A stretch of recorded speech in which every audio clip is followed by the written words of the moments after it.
La loi prévoit qu'un acte sexuel commis avec violence, contrainte, menace ou surprise peut être qualifié de viol ou d'une autre agression sexuelle.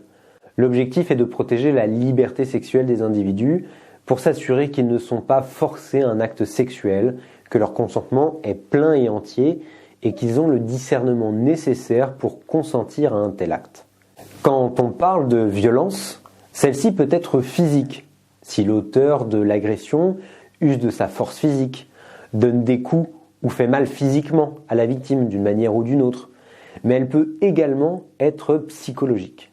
Quand on parle de contrainte, on a du mal à la cerner, on confond souvent contrainte et violence. Comme la violence, la contrainte peut être physique ou morale.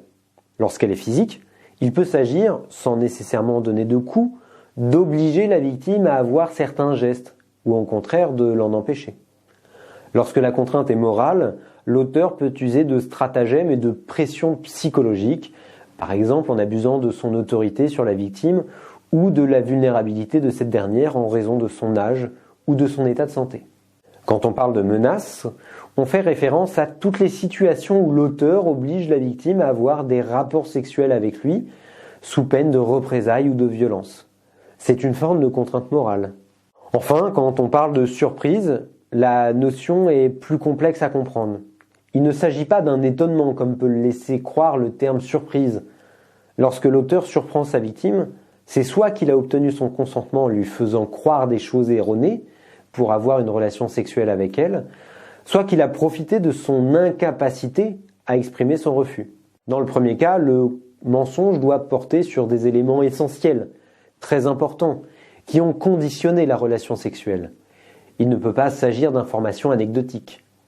Dans le second cas, l'incapacité pour la victime d'exprimer son refus peut découler du fait que la victime dort, qu'elle est ivre, inconsciente, ou pour une victime mineure, qu'elle n'a pas le discernement nécessaire pour comprendre les actes qu'elle subit. Vous voyez, il ne suffit pas qu'une personne ait donné son accord. Encore faut-il qu'elle ait été libre de le donner. Ce n'est pas le cas si elle a été forcée physiquement ou psychologiquement, si elle a été obligée pour ne pas subir des coups, pour éviter des représailles, ou qu'elle n'a pas été en mesure de donner ou de ne pas donner son accord. On peut aussi donner son accord au début d'un acte, puis changer d'avis. Ne pas respecter ce changement et obliger une personne à continuer une relation sexuelle contre son gré, c'est une forme de violence ou de contrainte.